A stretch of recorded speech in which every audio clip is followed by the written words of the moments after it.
మేము ఈ అంబులెన్సెస్ కానీ ఇవన్నీ ఇవాళ ఇనాగ్రేట్ అయిన అంబులెన్స్ ప్రోమో కంపెనీ మేనేజ్మెంట్ నుంచి జీవన్ గారి నుంచి ఇది donate అయ్యబడినది.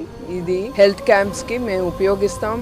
I mean to say it will be used even for blood camps కి మేము ఈ వెహికల్స్ వాడతాం. ట్రస్ట్ అనేక కార్యక్రమాలు మేము చేయబడుతున్నాము. ఇది మా వల్ల ఒకటే కాదు, దాతలు ముందుకొచ్చి మాతో చెయ్యగలిపి వాళ్ళు హెల్ప్ చేయగలుగుతున్నారు కనుక మేము ఈ ట్రస్ట్ లో అనేక కార్యక్రమాలు మేము ముందుకు తీసుకెళ్ళగలుగుతున్నాము.